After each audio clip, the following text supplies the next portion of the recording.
Mr. Hamre. Thank you.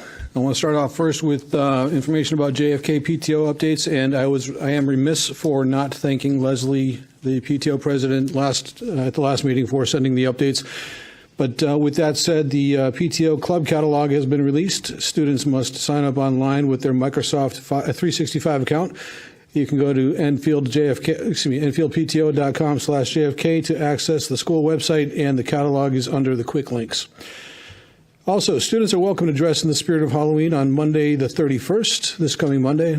Masks are not permitted. Costumes must be school appropriate. And thank you very much again to Leslie for sending that information through. I want to send out some congratulations to the JFK football team, the Enfield High football team this past Friday night. Yeah, JFK just got a football team. So far. But yes, major props to Enfield High School's football team for an incredible game that they just really put all out there for. And they lost by 2 points, but what a game it was. And that was not a loss at all. It was an incredible game. So to that, I want to just digress to EMA, the Enfield Instrumental Music Association, and Dave Orton and everybody that's involved with that organization. They are doing everything that they can to promote and raise funds for the band. And I just want to point out in the process, the reason why they do so much fundraising is because they don't get any of the ticket proceeds to improve their program.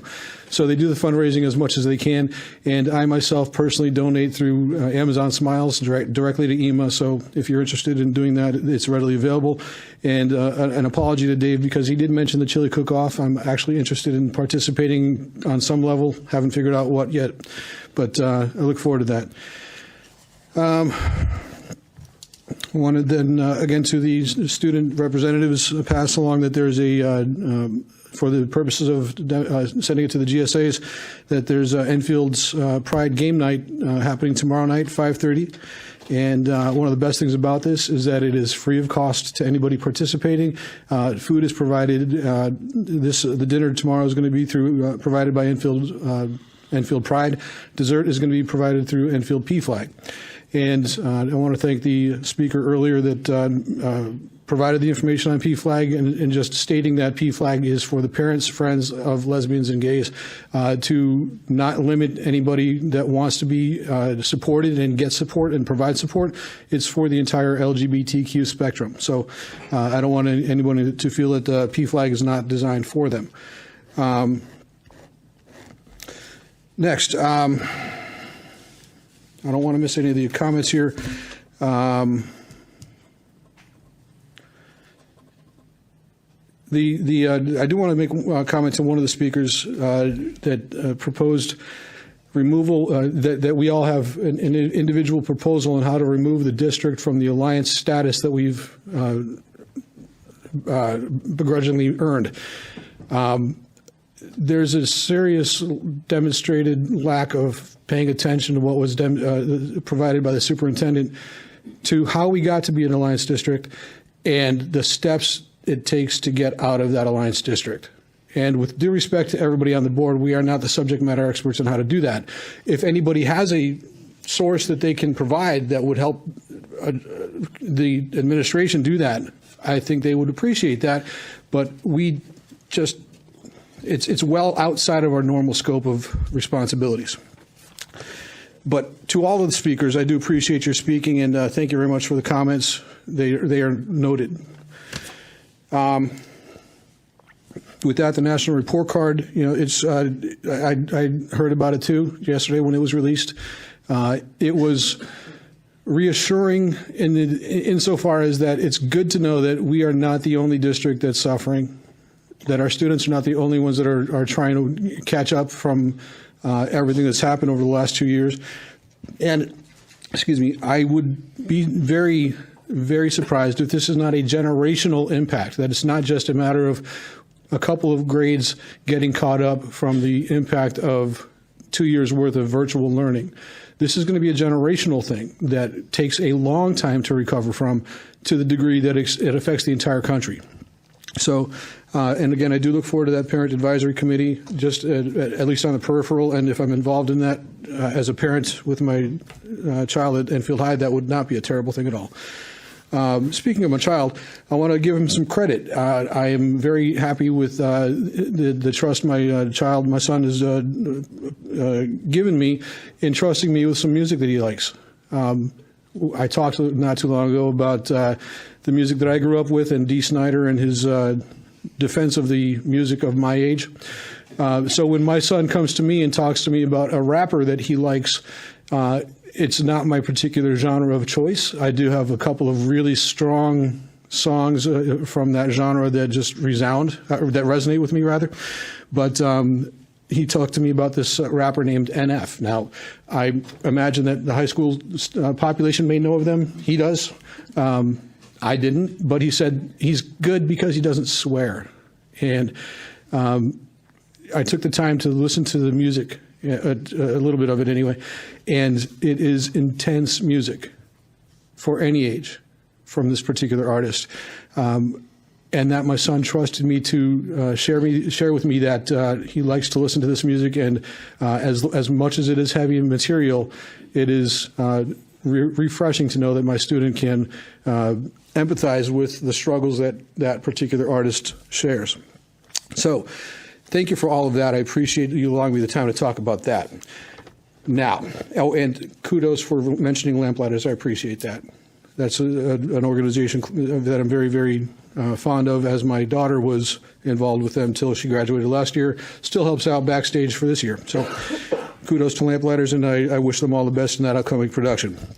I talked last month about at the last meeting about the cold weather protocols, and we had a meeting about that. It is not any less gloomy than I was expecting, and it's a concern moving forward. So please be aware that when it affects the town, it affects our students in a profound way.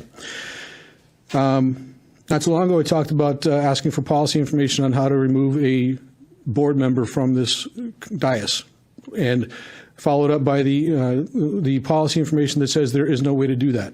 They are elected, and as such, they are here for the duration of their terms unless they decide to step down. I knew that before I asked the question, and I said as much in the subsequent meeting. Couple of things about that, not related to how to remove a board member from the dais. I'm on the policy committee. I'm an alternate on the curriculum committee. At our most recent meetings, which you hear about during the committee reports, that email that Ms. Cushman mentioned was handed out to us as a document and not an email. Did not contain any sender information, any received, any of the typical things that identify a document as an email. So I did ask about that in an email to Ms. Cushman through the chair and the superintendent, I believe, and I apologize if it was only through the chairman. The chair, I have to check on that, but the information did not come back directly to me. It came back through the other members of the board that did receive the emailed as it was transferred between the sender and Ms. Cushman. Ms. Cushman felt it necessary to take steps to remove the sender's information to protect the senders, which is fine, I guess. But it does seem to be an issue that protecting a sender, for whatever reason, not sending the information as it was originally received, and I'm not in a position to say one way or the other. It just seems a little off the mark. And in the curriculum meeting, where I'm an alternate, Ms. Cushman is also an alternate. Ms. Acree is one of the primary members of that subcommittee. When it came to members to the items from the table for that committee, again, you'll hear about this perhaps when we get to those reports. I may have been mistaken, but I believe Janet handed to Ms. Cushman, actually to Ms. Acree, something that Ms. Acree was not aware of, because it demonstrated there was a demonstrated unawareness in that moment where the item was slid across. Now, I mention this not to cause any of the initial reactions, the oohs, the ahs, but to ask through the chair to the board, to the superintendent, about the policies and procedures of removing a member of this board from the subcommittees of which we have been appointed. I believe that since taking this chair, since being elected to this board not even a year ago, there are numerous demonstrated efforts to harm the children of this district, the students of our schools, by way of limiting what protections there are, by trying to remove the policies that are in place to protect them, by suggesting that the materials that they might be able to find resource from are limited or taken out altogether. It is an intense disservice to the students of this district, and it goes against everything that this district is trying to do to protect all the students, every child, every day. When there's an active, ongoing, persistent perseverance in removing those protections and the materials that the LGBTQ community would find interesting. To the point of the email and the contents of it, it is very important to note, and I asked this during the policy subcommittee meeting, I asked about the books and such, if they were actually in our schools. And just moments ago, Ms. Cushman said, or implied, that they were. They are not. These titles are not in our schools. They're not anywhere in our schools. The question said at that point, and again, I wish there was a live feed of those meetings so you could see that discussion, but it was a public meeting, and that's why I'm very comfortable talking about it. But that discussion did go on to say, well, it's happening in other schools. It's happening elsewhere, but it's not happening in our schools. The next comment was, well, you don't know what the teachers are bringing in. We trust our teachers in this town. We should trust our teachers in this town.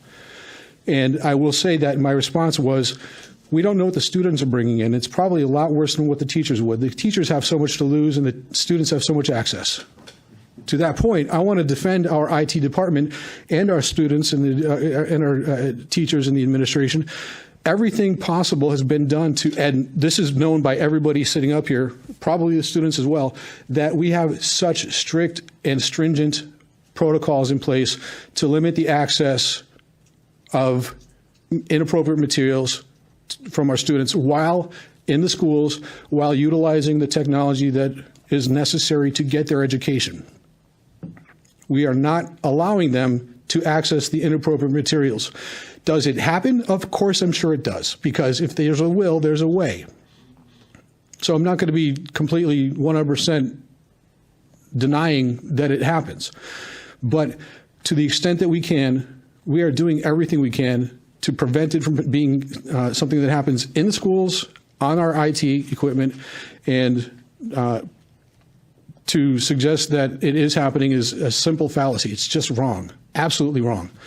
Again, I would ask that we take a look. I would like to know if, again, through the chair to Superintendent Drezick, what we can do to remove a member from a subcommittee so that we can limit the amount of damage that's done to the children that are most in need of those protections. I appreciate you allowing me this much time to talk. I apologize for taking up so much time, but thank you very much. Thank you, Mr. Hamre.